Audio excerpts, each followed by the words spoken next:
हम खुश हैं कि आप सब जो इस सभा में जुड़ पाए। ये अद्भुत है कि परमेश्वर ने हमें यह टेक्नोलॉजी दी है जिस वजह से हम भले ही हम इतने अलग अलग जगहों से हैं इस संसार में, फिर भी हम इस प्रकार मिल सकते हैं। और मेरा ये विश्वास है कि प्रभु ने इस टेक्नोलॉजी को इस वजह से आने दिया, इस वजह से तैयार होने दिया, क्योंकि इस समय की ये ज़रूरत है। इतने लोगों के पास वो कलीसिया में नहीं जा पा रहे, सभाओं में नहीं जा पा रहे, उन्हें घर पे बैठना पड़ता है। और ये अद्भुत है कि हमारे घरों में ही हम परमेश्वर के वचन को हर दिन सुन सकते हैं अगर हम चाहे तो। और हमारे विषय के विषय में सोचते हुए इस महामारी के दौरान की खुशखबर, और सुसमाचार का अर्थ है खुशखबर, और एक परमेश्वर की संतान के लिए हमारी पूरा जीवन सुसमाचार के अनुभव में जाता है, सुसमाचार को अनुभवने में जाता है। पर उसका अनुभव करने के लिए, उसकी संपूर्णता को अनुभव करने के लिए हमें वहां शुरू करना चाहिए जहां परमेश्वर चाहता है हम शुरू करें। यह बिल्कुल उन बच्चों के समान है जो बालवाड़ी में जाते हैं। पहली बात जो उन्हें सिखाई जाती है वो है पढ़ना, अक्षर पढ़ना, ABCD या हिंदी में अ आ इ ई। और वैसे ही हमारे पढ़ाई की शुरुआत होती है हमारी मातृभाषा में या इंग्लिश में। और हमें यह समझना जरूरी है कि मसीही जीवन का ABC क्या है, मसीही जीवन के अ आ इ ई क्या है। कई लोग एक बड़ी कक्षा में जाने की कोशिश करते हैं बालवाड़ी किए बिना। और इसलिए अगर आप किसी बच्चे को स्कूल में डालो और वो 5वीं या 6ठी कक्षा में जाए, एक ऊंची कक्षा में, वो कुछ नहीं समझ पाएगा, क्योंकि उसको पढ़ना ही उसने नहीं सीखा है, उसने ABCD नहीं सीखा है। और इसलिए मैं आपको बताना चाहता हूं कि मसीह जीवन का ABCD क्या है, जो बाइबल खुद हमें बताती है।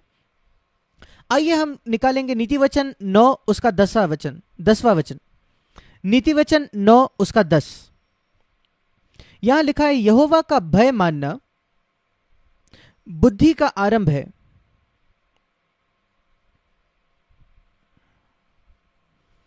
मैं कहता हूं मसीह जीवन का ABC या बुद्धि का ABC यह है। इसके पहले के अध्याय में बुद्धि का प्रतिनिधित्व यीशु मसीह करता है, मानो यीशु मसीह बुद्धि है, और वही हमें हमारे जीवन में किसी भी चीज से अधिक उसकी जरूरत है, ज्ञान से भी अधिक। और बुद्धि तो परमेश्वर का ज्ञान है जो बौद्धिक ज्ञान से या बाइबल के ज्ञान से अधिक है। कई मसीहों के पास बाइबल का ज्ञान है, और मैं कई लोगों से मिला हूं जिनके पास बहुत ज्यादा बाइबल का ज्ञान है, जो परमेश्वर को नहीं जानते, बिल्कुल भी शून्य जानकारी है परमेश्वर की। बाइबल का ज्ञान परमेश्वर के ज्ञान से अलग है।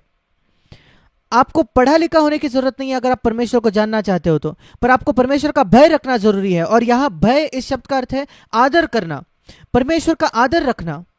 वो ही बुद्धि का आरंभ है, वो बुद्धि का ABCD है। और इसलिए हमारे मसीह जीवन का ABC है परमेश्वर के लिए एक आदर और परमेश्वर का भय। और जब हमारा नया जन्म होता है, यह एक पहली बात है जो हमें सीखनी जरूरी है।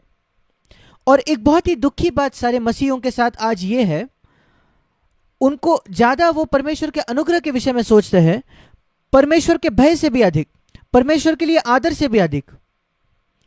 क्योंकि यीशु मसीह आया परमेश्वर के अनुग्रह के संदेश को लेकर, और सुसमाचार को परमेश्वर के अनुग्रह का सुसमाचार कहा गया, वो सही है। पर जो पहले प्रेरितों के पास हमारे से ज्यादा फायदा था वो ये था, क्योंकि वो पहले उनके जीवन के 30 साल तक परमेश्वर के अनुग्रह को नहीं जानते थे। वो यहूदी थे, इस्राएली लोग थे, और वो सिर्फ पुराने नियम को जानते थे जहां अनुग्रह के विषय में कुछ भी नहीं है। वो सिर्फ परमेश्वर के भय, परमेश्वर के भय, परमेश्वर के भय को जानते थे। 30 साल तक उनके जीवन के उनके माता पिता ने उनके अंदर परमेश्वर के भय को रखा और परमेश्वर के भय को सिखाया। और उसके बाद ही उन्होंने यीशु मसीह से परमेश्वर के अनुग्रह के विषय में सुना, और उससे बहुत ज्यादा फर्क पड़ता है। इसलिए उनका जीवन इतना बदल गया जब वे पवित्र आत्मा से भर गए। वो सिर्फ परमेश्वर का अनुग्रह नहीं था, उनके पास परमेश्वर के भय की, परमेश्वर के आदर की एक नींव थी जिससे उन्होंने शुरू की। और वही आज मसीहों के जीवन की एक दुख की बात है कि बचपन से उनको परमेश्वर का भय नहीं सिखाया गया। सबसे पहले वो अनुग्रह के विषय में सिखाया जाता है। संडे स्कूल में उनको सिखाया जाता है यीशु मसीह आपके लिए मरा है, अनुग्रह अनुग्रह अनुग्रह। और कई मसीह बहुत कम परमेश्वर के भय के विषय में जानते हैं और इस वजह से वो पाप करते ही जाते हैं। और वो नई वाचा पर एक संदेश भी सुन सकते हैं कि पाप तुम पर सत्ता नहीं चलाएगा, प्रभुता नहीं करेगा क्योंकि तुम अनुग्रह के अधीन हो, पर वो सिर्फ बौद्धिक ज्ञान है, उनके जीवन में काम नहीं करता। पति पत्नी अभी भी झगड़ा करते हैं, गुस्से से चिल्लाते हैं, वो स्त्रियों के पास कुदृष्टि से देखते हैं, वो पोर्नोग्राफी अश्लील चीजें देखती है और वो परमेश्वर से कहते हैं कि मुझे क्षमा करो, और प्रभु उनको क्षमा करता है। पर कब वो पाप पर विजय पाएंगे? मसीह इस वजह से नहीं आया कि वो सिर्फ हमारे पाप को क्षमा करे। पापों की क्षमा, जैसे मैं कई बार कहता हूं, वो पुरानी वाचा का एक संदेश है, पुराने नियम का एक संदेश है। दाऊद ने भजन 103 में कहा, धन्य है प्रभु जो मेरे सारे अधर्म को क्षमा करता है। और इसलिए वो एक नया संदेश नहीं है। नया संदेश मत्ती 1:21 में वो है कि यीशु हमारे पापों से हमारा उद्धार करेगा या छुटकारा करेगा, सिर्फ पापों की क्षमा नहीं, पर पापों की माफी से भी अधिक वो उनके पापों से उनका छुटकारा या उद्धार करेगा। और ये अच्छा है कि मसीह अपने आप से सवाल करे, कितना यीशु मसीह ने मुझे अपने पापों से छुटकारा दिया है, ये नहीं कि उसने कितने मेरे पाप क्षमा किए हैं। कई मसीह इसमें आनंद करते हैं कि उनको क्षमा मिली है। मैं भी परमेश्वर को धन्यवाद देता हूं कि मेरी क्षमा प्राप्त हुई है। मैं पापी हूं जो अनुग्रह से बचाया गया हूं, और मेरे अंत तक मैं यही कहूंगा, मेरे अच्छाई से, मेरे भलाई से मेरा उद्धार नहीं हुआ है। मैं एक बुरा असफल व्यक्ति था, पर यीशु ने मेरा उद्धार किया। पर जिस गड्ढे में मैं था उससे उसने मुझे उद्धार किया, उसने मेरे पापों को क्षमा किया। पर कई साल मुझे लग गए कि कैसे वो मेरे पापों से मुझे छुटकारा दे सकता है। यह तभी आएगा जब हम परमेश्वर का भय रखेंगे, परमेश्वर का आदर करेंगे। परमेश्वर के भय के बाद हम पाप से घृणा करेंगे। परमेश्वर के भय के दो प्रकार है। एक तो जो पुराने नियम के लोग जानते थे, एक भय कि परमेश्वर कहीं मुझे चोट ना पहुंचाए। पर नई वाचा में जो भय हमारा है वो ये है कि कहीं मैं परमेश्वर को चोट तो नहीं पहुंचाऊंगा। जैसे अगर आपके एक बहुत प्रेम करने वाला पिता है तो आप उनको चोट नहीं पहुंचाना चाहते, और वही परमेश्वर का भय जो मैं रखना चाहता हूं कि ऐसा भय कहीं मैं तो परमेश्वर को चोट नहीं पहुंचाता। जैसे मैं लोगों से रवैया करता हूं, जैसे मैं बात करता हूं, जो विचार में रखता हूं, उसके नियमों और सिद्धांतों के खिलाफ जाकर मैं उसको चोट नहीं पहुंचाना चाहता, मैं उसको दुखी नहीं करना चाहता, क्योंकि उसने मुझसे इतना प्रेम रखा कि उसने अपना इकलौता बेटा दिया मेरे लिए मरने के लिए। अगर हम परमेश्वर के आदर से शुरू करें तो वो भय से शुरू करें कि कहीं मैं परमेश्वर को दुखी ना करूं, फिर हमने एक अच्छी नींव रखी है। और जब वही कम है तो फिर हमें मन फिराव का संदेश सुनना जरूरी है।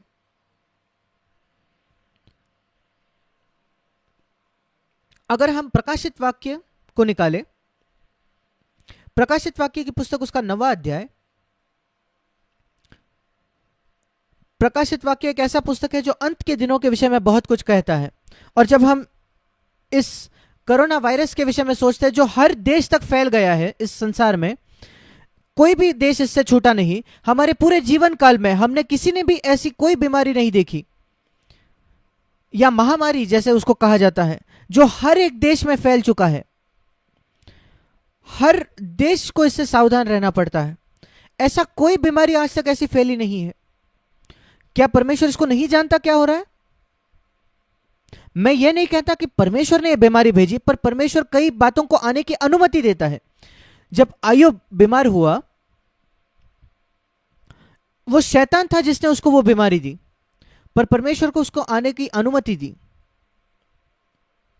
और परमेश्वर ने इस महामारी को भी आने की अनुमति दी है, संसार में फैलने की अनुमति दी है। उसका क्या उद्देश्य है? मेरे साथ निकालिए प्रकाशित वाक्य 9 अध्याय, प्रकाशित वाक्य 9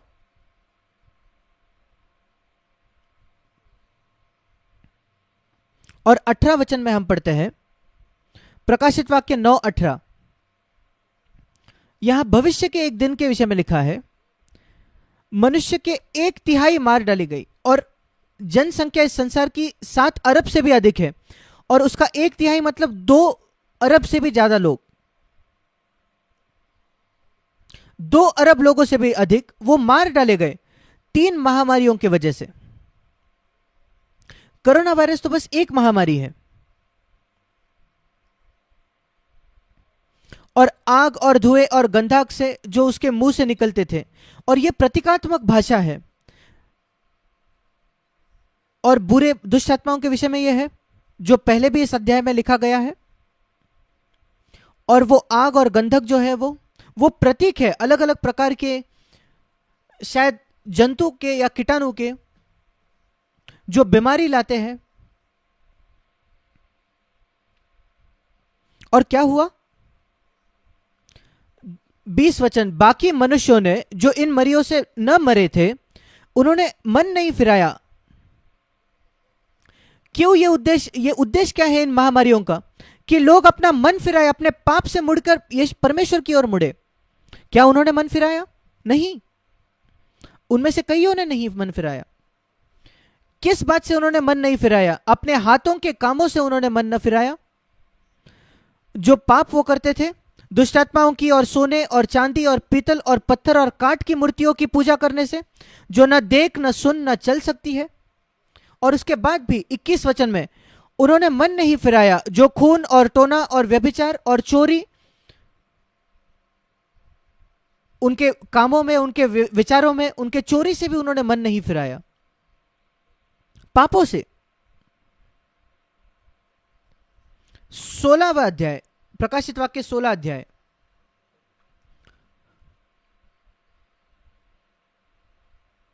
प्रकाशित वाक्य 16 और उसका 8 वचन। चौथे स्वर्गदूत ने अपना कटोरा सूर्य पर उंडेल दिया और उसे मनुष्यों से आग से झुलसा देने का अधिकार दिया गया। याद रखिए, यह सब प्रतीकात्मक भाषा है, यह अक्षरशः नहीं लिखा, पर यह प्रतीक है जिसकी सच्चाई हम देखेंगे। मनुष्य बड़ी तपन से झुलस गए, 9वां वचन, और परमेश्वर के नाम की जिसे विपत्तियों पर अधिकार है निंदा की, पर उसकी, फिर एक बार महामारी, पर उसकी महिमा करने के लिए मन न फिराया। वही तो बात है, परमेश्वर इंतजार कर रहा था कि कम से कम ये विपत्तियों के बाद, तो इन महामारियों के बाद वो मन फिराएंगे, पर उसकी महिमा करने के लिए उन्होंने मन न फिराया। फिर 5वें स्वर्गदूत ने अपना कटोरा उस पशु के सिंहासन पर उंडेल दिया और उसके लोग पीड़ा के मारे अपनी अपनी जीभ चबाने लगे। प्रकाशित वाक्य 16:10।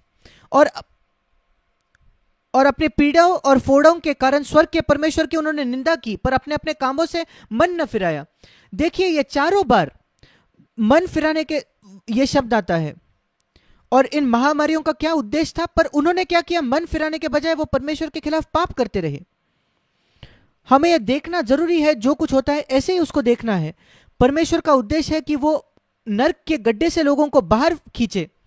और बीमारी के द्वारा, मैं जानता हूं ऐसे लोगों को व्यक्तिगत तौर पर, जो परमेश्वर के पास इस वजह से मुड़े क्योंकि उनको कैंसर हुआ था और वो कैंसर की वजह से मर गए, पर वे स्वर्ग गए और उनके पास तब तक परमेश्वर के लिए, परमेश्वर के पीछे चलने में कोई दिलचस्पी नहीं थी उस कैंसर से पहले।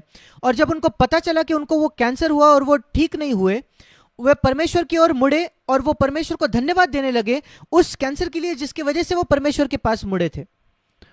और इसलिए सिर्फ बीमारी के द्वारा नहीं परमेश्वर चाहता कि हम मन फिराएं, परमेश्वर चाहता है कि हम अपने पाप से पीछे मुड़े इस वजह से क्योंकि वो हम ही को हानि पहुंचाता है। सबसे पहले तो वो परमेश्वर को अपमानित करता है, पर वो हमको भी नष्ट कर रहा है। जैसे बच्चों को बुरी आदतें लगती है, या छोटे बच्चे जो मिट्टी को अपने मुंह में डालते हैं, और बच्चे जो खतरनाक बातें करते हैं जो उन्हीं को हानि पहुंचा सकते हैं, चोट पहुंचा सकते हैं। परमेश्वर हमें ऐसे बातों से दूर रखना चाहता है जो हमारी आत्मा को चोट पहुंचाए और हमें जो अंतिम में नर्क में भेज दे। और परमेश्वर जैसे संभव है हमें रोकना चाहता है कि हम नर्क में ना गिर जाए, और इस वजह से वो बीमारी तक को आने देता है, महामारियों को आने देता है। ये एक प्रेम करने वाला पिता है, परमेश्वर है, जो हमें उस नर्क के गड्ढे में गिरने से रोकना चाहता है, अपने आप को नष्ट करने से रोकना चाहता है। पर वो हमको जबरदस्ती नहीं करेगा, वो चाहता है कि हम अपना चुनाव करें। और अगर हम अपना चुनाव करेंगे और पीछे मुड़ेंगे, फिर परमेश्वर का आशीष हमारे जीवन पर होगा।